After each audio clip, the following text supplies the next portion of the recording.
Hello and welcome back to Suspended Animation. I'm your host, Dennis Bithoulkas, and this here is some business first, and hopefully this doesn't get too glitchy here on this video. Uh, I know things are getting a little bit funky there with my stream, so hopefully it's not glitching too bad. I'm seeing little skips here and there.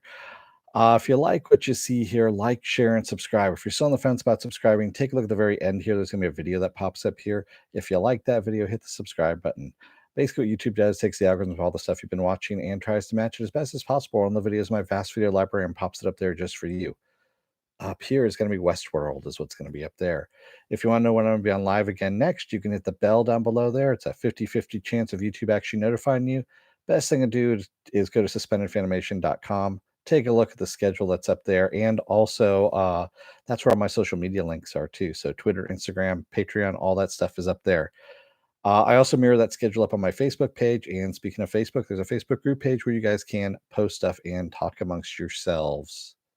All right. Wow. So that kind of took a left turn. I was not expecting that. Okay. I knew the show is weird and was going to be weird, but I was not expecting this. I don't know about anybody else on this one. This is just kind of wow. That's all I can say. I mean, we have Fredwin now has taken over the oh, that's right. Thank you, Ben. I forgot all about that. I was so flustered about everything, with what was going on that I kind of forgot. Spoiler alert, I am going to spoil the episode. If you have not watched the episode, go and watch it. Come on back. This will be a video. You can comment down below in the comment section. Thank you, Viking Bitch, for the paddle. And if you notice, there's a little new addition right behind me right there. So there's a little guy right there. Oh man, yeah, thanks, Pen. Hopefully, like I said again, it's not too glitchy here. I'm looking at little skips in the time, and hopefully it's not doing that too badly. Oh man, I'm seeing that it is. So we'll see what happens here if I have to go back and redo this one again or not, because shit. So Fredwin has taken over now at this point. He is the one who is narrating this, and he is in a blue room, and he is basically he tells us flat out that he calls this series Dispatches from Elsewhere, and he says it's a limited series. So I have a feeling that's all we get is just this one season, and that's it. Um, it is self-contained from what it looks like. So I'm kind of now not disappointed by that. If that's going to be the case, where we're just going to get a one and done, and it's all going to be a beginning, middle, and end, because I'm liking where we're going with this, quite honestly. And so Fredwin, of course, he goes through all the characters, just like Octavio has done, and he basically starts off with Peter, and he says Peter on. And you look back at everything, your eyes are now open, and you realize that the problem with everything wasn't stuff around you, it's actually you.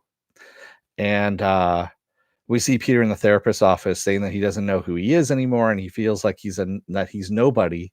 And the therapist says, hey, that's signs of progress now at this point, because and self-exploration. And he's worried that if he opens up that vault of self-explorations, he's not going to find anything there.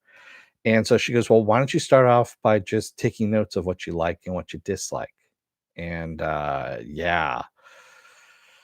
So that's what he decides to do. And then we see 1 year later, he's meeting Simone in the park. And because we jump a little bit, and then he goes, wait a minute. And then he starts talking, he jumps back in again. Fredwin jumps back in and says he's talking about 3 things about stories. And the third one, of course, stories are manipulations of time and space, where we're not giving the full story. We're not giving all these things in order either at this point. And I thought that was kind of funny too. That is how this episode is playing out. Hey, dude, yeah, this was an incredible episode, quite honestly. This is again a rare form of storytelling that we're seeing, and I don't know, this is this has actually kind of blown me away, this series. So, we see Simone sitting down and telling Janice about what happened with Peter and their date and how it was a disaster and how she called things off and doesn't think Peter is ready. And Simone kind of just looks, or I mean, Janice kind of looked at Simone and kind of just almost like shakes her head. And Janice like, what? Tell me the truth. And she's like, it's not just Peter, but also you. You need to start facing things, and you need to finally just tell people, what it is what it is. I am who I am, and if you don't like that, tough, kind of thing. And as she says, be courageous, be brave, be you. And that theme is, said over and over again in this episode. And it is kind of this whole mantra, I guess you can call it that. And that's where you're getting at with this whole episode, and I think with this whole series, of course. And it's again, it's going into the whole self-exploration, uh waking up and basically seeing shit around you for what it is, and also who you are, and that kind of thing. And like I said, it's one of those things that you can write off as touchy-feely or whatever, but I actually think it's pretty damn good. So there. Everybody there and is looking at everybody and is just about to run when the aerobics instructor grabs her, goes, "Where are you going? No, no, no, come on in." And basically gets her involved and gets her starting to move and stuff like that. And she has a good time. Uh yeah, I have to admit with you, dude, I agree with you. This is one of the best uh now I just lost the word. It was in my brain. It starts with the P. Penultimate episode. There we go. That's the episode before the season and probably series finale. So yeah, we see Peter also um, looking at magic in the park, and he ends up taking a flyer. It's one of the things that he likes is magic, of course. And he bumps into Simone in a cafe, and he tells her what he's been doing, that he's been trying all these different things. He's got a whole tabletop full of all this different food that he's trying to see what he likes and what he just doesn't like. And so she sees his list of that he has hats in both the like and the dislike column, that he likes hats, but he doesn't like wearing hats because it keeps reminding him, I'm wearing a hat, I'm wearing a hat, I'm wearing a hat. And I thought that was kind of interesting, of course. So he invites her to his graduation for magic class. And of course, he looks out into the audience and doesn't see her there. He sees Janice is out there. Frederick, of course, is not there. And um, we see that the rest of the class are full of kids. And this little girl has a meltdown because, of course, her magic trick doesn't work. Peter's trick is to escape from a straitjacket while inside a tank of water. And as he is trying to get out, he looks out the window and sees that Simone is there, yells out, in surprise, and then freaks out and can't complete the trick and has to be busted out of the water tank, which, yeah, is just something funny there. And Janice, of course, leaves them alone so that they can talk out their differences. And he basically tells her, that he's been trying all these different things, and that it's going to be a smarter woman than him, is what he said. Basically told him it's going to be a lifelong process, and that's one that he would like her to be on with him, that he's going to make mistakes, he's going to fuck up a lot of things, but he wants her to be with him on this journey. And she kisses him, and of course they end up at his place. They end up having sex. So yeah, yeah. So that was pretty damn interesting. They did a good job of that. Yeah, the water trick was painful to watch. Yeah, Houdini's water trick never ends well, quite honestly, for most magicians. There is usually the water torture. Yeah, that usually ends up going bad for a lot of magicians at some point in time during their career. So we see that the 1 year later, when they're meeting in the park, is actually the book for The Secret of Nim, which she liked. And she goes, "I have a gift for you too." And she takes him with her. and we see that there's this gigantic mural that she's painted on the side of a building of Peter, um, basically seeing the magic around him, being happy, and she goes, "This is what I saw with you when you were in the game," and he's kind of freaked out at first. You see him staring there, and she goes, "Oh my god, say something." Yes, that painting was pretty damn good, I have to admit. Um, and they're wondering where everyone else is, Janice and of course Fredwin. And we see a little glimpse of Janice in a classroom and talking about psychology is what she's talking about. And she ends up we see that Janice actually her younger self is pushing her to try new things. Maybe we should try some more flyers. She's like, no, no, no. And then she picks up a pamphlet for college and ends up enrolling back in college is what she's going to do, and that's what she's been doing. And she goes running back. She apologizes for being late, of course, for the game anniversary. And then they wonder where the hell Fredwin is, because he goes, well, I texted him, but he didn't RSVP.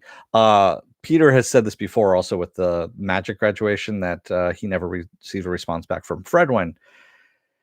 And they all go, okay, when's the last time anyone's talked to Fredwin before, and or seen him or met with him? And they get really worried, and they end up going over to his place. And of course, he's got packages stacked up outside the door.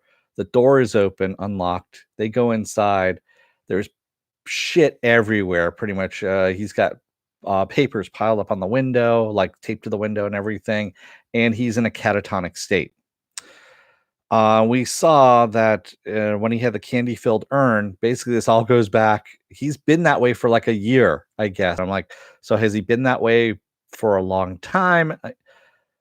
And yeah, there's just kind of questions, but we'll get into that in a little bit here. And we see that essentially he got the candy filled urn. He was searching for Clara's death certificate, couldn't find it, and basically just went on this long ass search for Clara, who Clara Torres is and everything. And he stops sleeping, and he rushes out there. And of course, the boy disappears, and he screams, "I'm not crazy. I'm not crazy. I'm not going crazy. I'm not going crazy." And we go to black. Basically tells him that, that the place that he is in is the place of transcendence and welcome, that he deserves it. What's going on in this whole episode? What's been going on in this entire series? And Octavia goes, "It's as real as you want it to be," kind of thing. When they arrive, Lee is there waiting for them as well. And that's when, they tell her about the urn. The urn was filled with candy. There is no death certificate. There is no Clara. And basically Fredwin says it's time for Lee to tell them the rest of the story, because they came in at the middle of it. They're basically in the middle of their story, is what he says. And we see Clara giving a presentation on the idea, IDEA, 1.0, which is it's basically augmented reality. They're augmented reality glasses. And this is her pitch of what she wants to do. And then we see the reality of it. We go into her mind as more and more compromises get put in. She really wanted this to be something that people go out into the world, they see the world in a different way. Their augmented reality actually helps them see the beauty in the world for what it is. And as we go into her mind, we see that more and more compromises are made. Ads are being put in so that it can be paid for. Um, what it's made out of, so it's actually heavier, so people won't wear it outside. And so people end up staying inside. And then they say, okay, well, we can actually just make memories. We can recreate people's memories within this, so they never have to leave home, that they can just keep replaying their memories over and over again. And we see Octavio is actually presenting this to this board that has their glasses on and all this. And we see Lee and Clara that are there at this board meeting, this presentation. And Octavio says, and I want to introduce the woman whose vision this is, Clara Torres. Clara, come up. And so both Lee and Clara step up, and Lee is looking over at Clara, who is looking at her disapprovingly and just shaking her head. And we see Clara disappear. And all that's left is Lee.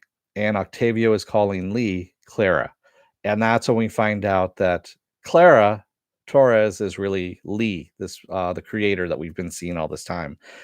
and that the game was to help her remember who she was.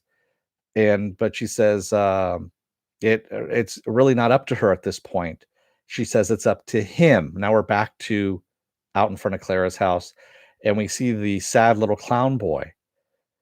And they're like, "Well, who the hell is he?" And Peter says, "Well, remember that thing I told you about?" Is what he's talking to Simone at this point, that I had to do something that was going to be embarrassing. And Simone's like, "Yeah, but I thought that was the singing." He goes, "No, I've got to go with him. This is something I need to do." And he takes the little boy's hand and starts walking away. And they're like, well, and Janice says, I'm afraid for him. I don't know what we're supposed to do. And Fredwin goes, we're Team Blue. We can do anything we want. So this is all I'm guessing now at this point, what we're actually in is Peter's augmented reality of his psyche. And this is kind of his way of dealing with the world. And we still haven't gotten back to if you remember back to the first episode, the first two episodes, there was a couple of flashes of Peter at the bedside of someone dying, which I'm wondering if Lev, who was Janice's son that we never saw, and he never reconciled with his father for never coming to see him while he was passing away. There you go. There we go. That's the big revelation right there. So these are all parts of his psyche that he's having to deal with in order to come to terms with his father's death that he wasn't there for. Wow. Okay. So like I said, this is what happens sometimes during these shows that I have is I end up actually working through this on my own and popping up with this little idea and or theory, and we'll see if that actually holds next episode, because next week is the final episode of this season and possibly this series. Wow. That's all I can say on that one. Oof, that was a big one. That's like yeah, not a bad theory, if I do say so myself. What does everyone else think out there? I mean, I know there's a few lurkers that we've got going on out there. Yo Dude says, I'm just amazed at how well the ending is coming along. Yeah, this is very well put together. And like I said, strong beginning, strong middle, and it looks like we're going to have a strong ending on this as well. And I'm happy about that, quite honestly. Yeah, if you guys, Penn says, I'm just along for the ride. I can't come up with a theory. That's okay. It just hit me all of a sudden. I was just thinking about it, and it's like, wait, we're seeing everything. Um, okay, so Fredwin is him shutting down from the world. Janice is his mother, essentially, and the fears that he has of not realizing his potential. And Simone is running from everything. And I don't know, maybe even his sexuality too at this point. I have no idea. And yeah, that's fairly interesting. Yeah, if that is the case, we'll see what happens next week. Man, um, Yo Dude says my roommate said this isn't going to be a happy ever after ending, is it? I don't, but it's the ending that we need. How about that?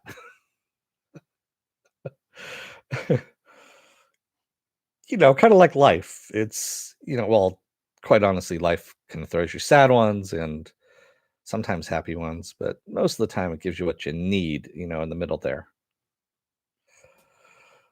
Oh man. Some good stuff though. I'm hoping that Jason Siegel does some more.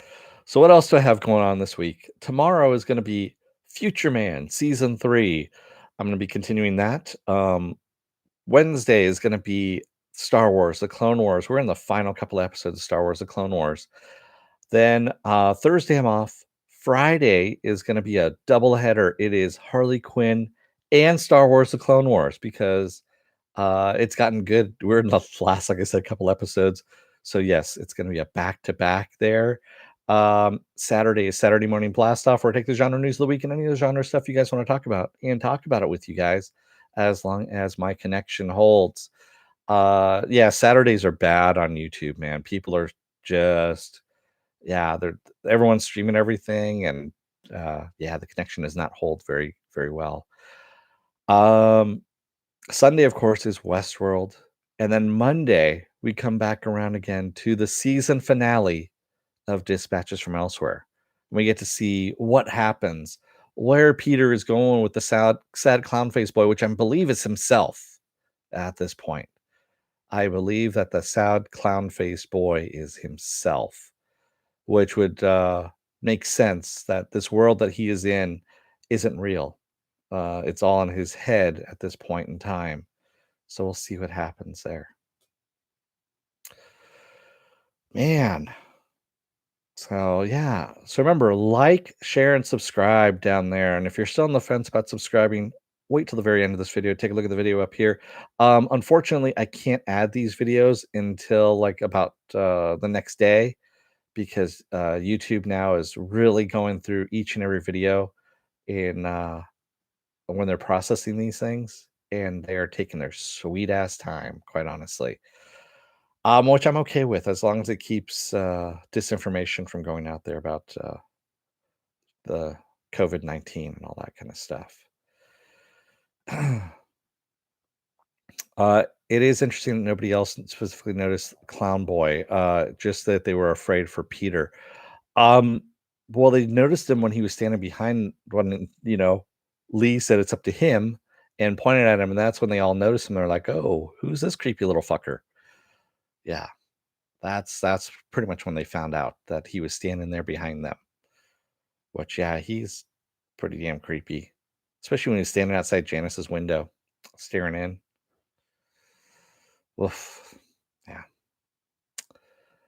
Uh, no, you didn't goof. It's just, yeah, it was something that it was a blink and you missed it kind of thing. Because I almost did the same thing. I'm like, didn't they? And I'm like, oh no, she actually just said that it's him. And yeah. Oh man. So I'm gonna let you guys go for the night and try and digest this a little bit more in my mind. Who knows? I might have some more stuff, and I'll pop it into the comments if that's the case. Thank you, everybody who joined me tonight. Thank you, everyone in the chat. Thank you if you made it this far in the video, and I will see you tomorrow for Future Man season 3, the final season of Future Man. Until then, don't let the door hit your ass on the way out. Otherwise, you may find out that your entire reality is all just augmented reality, which is kind of the running theme now in both Westworld and this show, like, one after the other, which I thought was kind of weird. But we'll talk about that next week. Thanks, everybody. Have a good night. Stay safe, and I will see you tomorrow.